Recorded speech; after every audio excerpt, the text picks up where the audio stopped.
How's it going, everyone? Marriland here, and that's right, don't adjust your YouTube player. This is standard definition. There's a very special reason for that, and that is 10 years ago today, I made my YouTube channel. 10 years. A decade ago. A decade ago. 10 years. That is just unbelievable. I didn't want to do anything fancy for it. I'm not much of one to celebrate anniversaries and things like that for channels and things, but I felt that 10 years was such a monument that I wanted to do something special for it. I didn't want to write a script. I didn't want to do any big, flashy, draw my life or whatever kind of thing. I just wanted to do something simple. And I thought of what the best thing I could do for simple would be, and that's just to talk to a camera. And not just any camera, but the camera I used 10 years ago to record the very first video that I posted to the channel. It's no longer available, unfortunately, and any page on YouTube that has my old cup game video, not, anything that I have anything to do with, but yeah, the cup game, a lot of you remember that, and it was kind of funny. You can see it in my 10,000 subscribers special that's still somewhere on my channel. It's an extended edition, which is really cool. But, wow, just thinking of that, 10,000 subscribers special. And that was back in 2007, I think.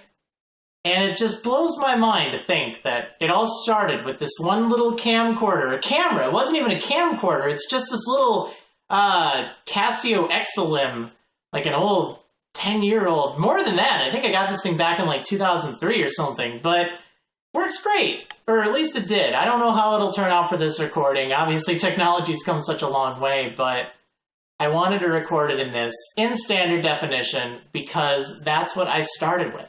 I started by recording Pokemon videos in 2007 using this camcorder and using just a DS Lite. I had my DS Lite screen kind of flipped up like this. The camera would be kind of pointing at it. I'd have to hunch over it. It was a pain, but I did it. And I did it because I wanted to do something different. 10 years ago, there weren't really a lot of gameplay videos on YouTube. Believe it or not, it was always one of those murky areas. I won't say that I started it, but I know that I was among the first to really start doing that. And, a lot of people think, oh, well, just use an emulator or something. And let me tell you, back then, that wasn't a thing. I was always looking for a way to record in good quality, but there really weren't a lot of good options. And I don't use emulators. It's just not something that I do. But and in case you're wondering, nowadays I do use DS capture systems, which are just modified DS or 3DS systems for 3DS captures. And these allow for video output. I don't think I'd still be doing YouTube videos if it weren't for those, because let me tell you, hunching over in a dark room just to record some footage and then later editing it to add post-commentary was just such a hassle. I did not like that, but I did it. I did it anyway. And it gave you guys something unique, I guess, to see back then. And it's so cool to see what it's evolved into now. Back when I first started doing YouTube, there weren't really a lot of the channels that you know today. The channels that I can think of off the top of my head that were around when I started YouTube, and even before I started YouTube, there was the Angry Video Game Nerd. I watched a lot of his earlier stuff, which still my favorites. It was just so classic. Potter Puppet Pals. I don't know if you remember that, but that was a thing I used to watch way back. And College Saga. If you haven't seen that, hopefully it's still up on YouTube. It's just this great little parody kind of Final Fantasy game type thing. It was just so funny. I loved it. And, videos are just so much different back then on YouTube. You didn't have the community that you have today. You didn't have as many people doing YouTube videos as you have today. Nowadays, it's so accessible for people to make and upload videos. There are so many videos uploaded every single day that it is just mind-blowing. I started before Google had even bought YouTube. That's a long time ago. Not just Google Plus, but Google overall. Like, YouTube was its own separate thing, and then they bought it, and things are kind of weird for a while, and it's gone through a lot of changes, that's for sure. I remember the days of YouTube back when they had a little channel comments thing, and I got it up to 1 million comments. People used to use it as a chat room, and it was just the coolest thing, because there weren't really too many other people on YouTube that were doing this, and it became its own little community, which was pretty chaotic, but it was pretty neat at the same time. That was really cool. And of course, they had little honors and stuff for YouTube videos back in those days, and they were just like weird things like, top, first, or, top 50 in gaming or something, and it was just like for the day, or maybe it was for the month, or maybe all time, I don't know. I remember getting a few of them on some of my Pokemon videos, because again, this was back in the day when pretty much no one else was doing Pokemon videos, and people really wanted to see them, which was cool. Now, obviously things have changed a lot since then. If you haven't seen my 1000th video special, you might want to go ahead and look up Marriland 1000 video, 1000, because that will explain a lot of what happened, why I had to leave YouTube during the DMCA attack saga and all that, and just kind of how things have changed. That was also done several years ago, and times have changed since then, and it's really cool. I'm up to over 400,000 subscribers right now, and it's mind-blowing. Mind-blowing. Remember when I told you just a few minutes ago about that 10,000 subscribers special? 10,000 subscribers compared to 400,000 now. I never thought that 10 years ago, doing just a few little random videos here and there, I would end up nearly reaching 500,000 subscribers over these 10 years. Now, I understand that not all of those subscribers that you see are still active, because remember, I've been doing this for 10 years. A lot of people, they subscribe, and then they just got bored with YouTube or stopped or don't really watch stuff anymore, and that happens. That's why it's not like I'm getting hundreds of thousands of views on every video a day like I used to when there was no market for it, but I'm content. I'm happy. It's great to see that there are other channels out there, so many channels. There's so much diversity now, which is great, because that was one of the things that I wished for way back when, not when I first started, but when I first started getting really big on YouTube back in 2007 and 2008, was that there'd be some alternatives out there. I didn't want to be the only one. I've always been kind of a shy person, which a lot of you might not know because I don't really talk about it too much, but I guess that brings me to another story, and that's this camera right here. Very, very few times has this camera been pointed at me. Usually it's pointed at the screen rather than myself or my face. I remember this one kind of just random trolley video was Marriland's face revealed, and it's like it was from the Cup Game video. It's like you can see my face there. It's not that big of a deal, but like people were fascinated by it. And when I first started doing YouTube, I did not like the way I looked. In fact, there's probably going to be comments saying, "Oh, wow, he looks so ugly. It's just terrible." Okay, I was born this way. You know what? This is my face. If you're going to insult my face, okay, big deal. Who cares? You have all this time to make a comment, and you could leave something negative like that. Learning to get over that criticism has been important, but also learning to accept the fact that a lot of people like my face, or more importantly, my voice. I didn't even start by doing videos with commentary on them because I disliked my voice so much. I thought it was such a nerdy voice. I thought it was such I hated it. I did not like my voice. I was very uncomfortable with it. It's not this super masculine voice. It's it's not super feminine or anything, but it's not exactly the manlier voices out there. And that used to bug me for a long time, but now it doesn't. It really doesn't. I don't mind at all. People like my voice. And even back in the early days, when I thought that people would dislike it, or when I thought that people were going to judge me negatively, yeah, sure, there were a few that did, but overwhelmingly, the majority loved it. And that really helped change me as a person, because I grew from someone who was very shy and very reserved and had a lot of confidence issues to someone who still has a lot of confidence issues. I won't deny that, but I at least feel more confident in my voice and, more or less in my appearance. I'm not perfect, but come on, who is? Like, seriously, people who go on to videos and critique people's appearance, do something else with your life. But anyway, that's neither here nor there.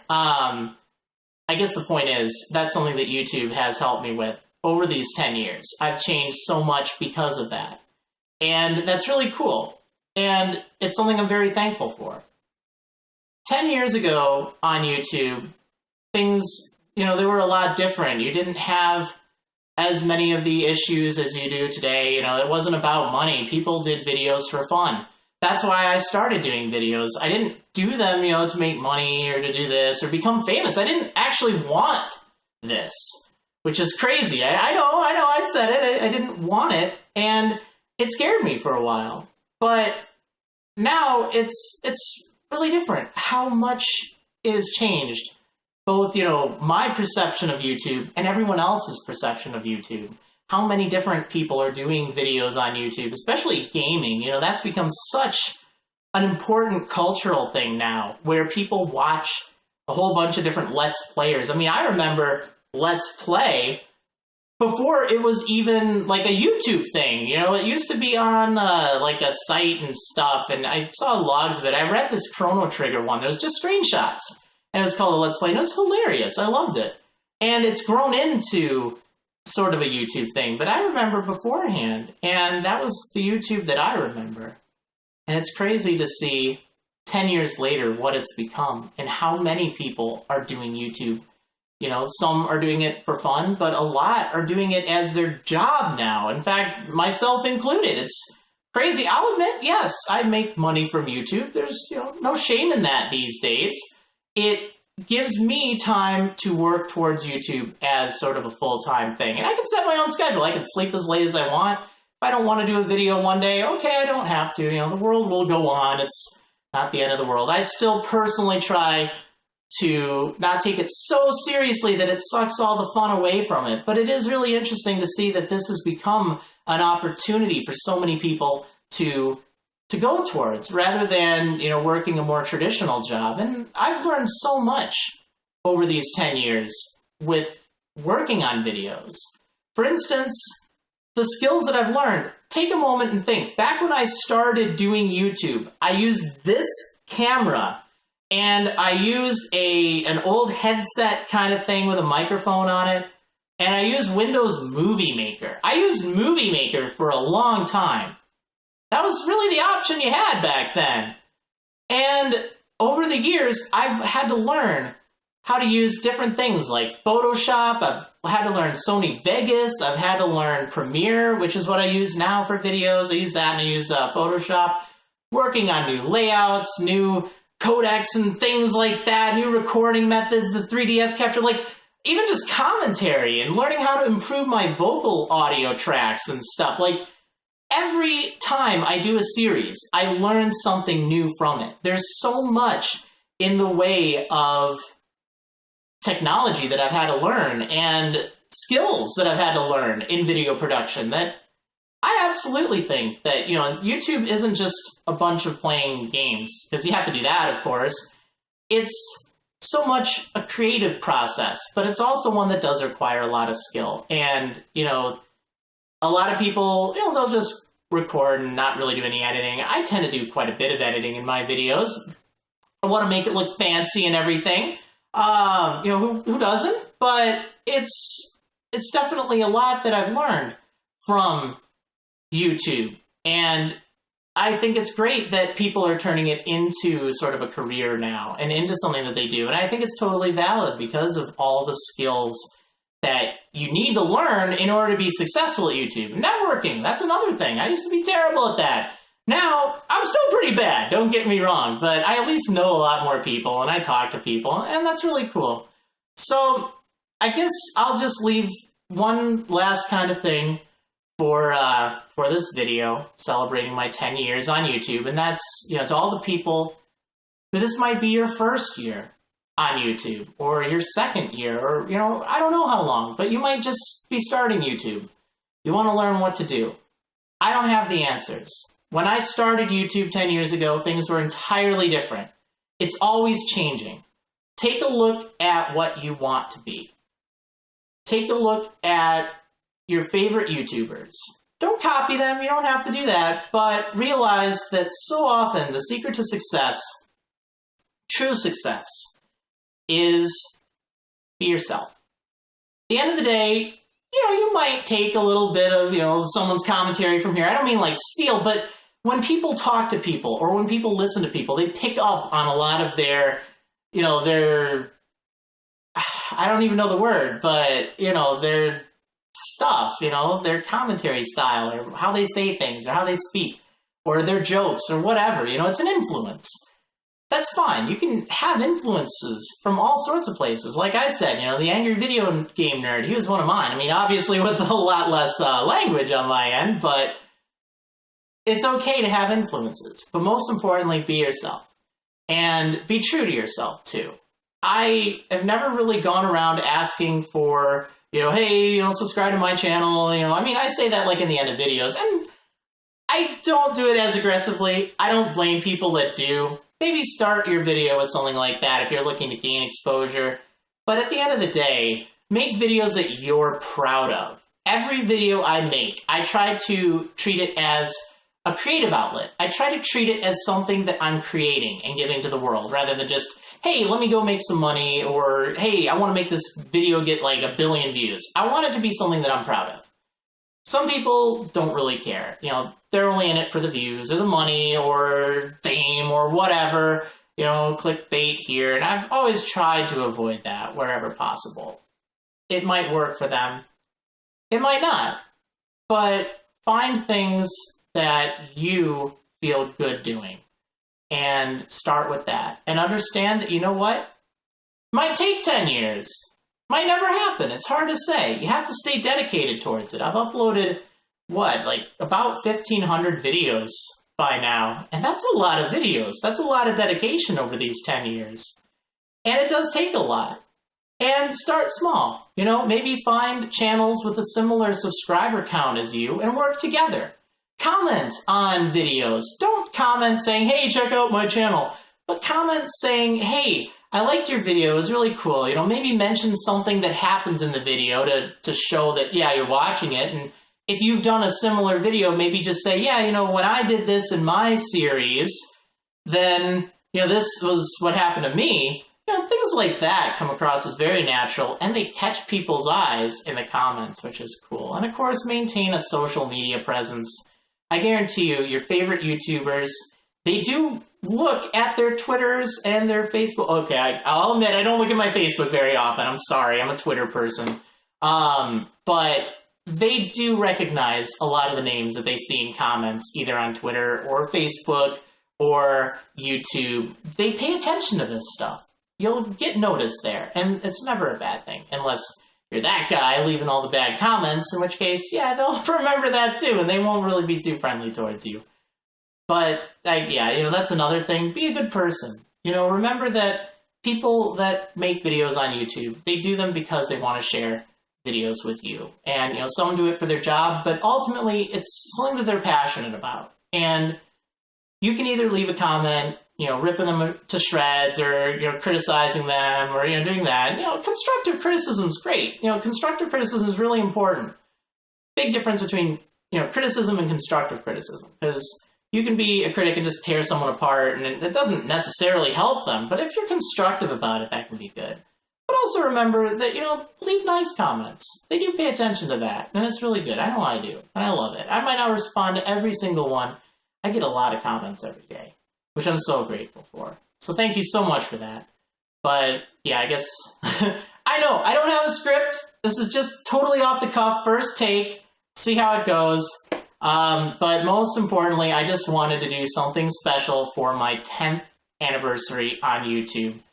Crazy to think that I'm here. I don't know if I'll be doing it for another 10 years, but hey, you know what? I certainly will for as long as you guys will continue watching me. But I hope that over these 10 years, I've made even somewhat of an impact on your life. Even just the smallest thing. Even if you were having a bad day, one day, and you watch one of my videos and it cheered you up. That's great. I'm so glad if I was able to do that. And even if I wasn't, hey, you know what? Hopefully you at least got some entertainment from my videos. Anyway, thank you so much for 10 years on YouTube. And here's to the next 10. Thanks so much, everyone. And I'll see you next time.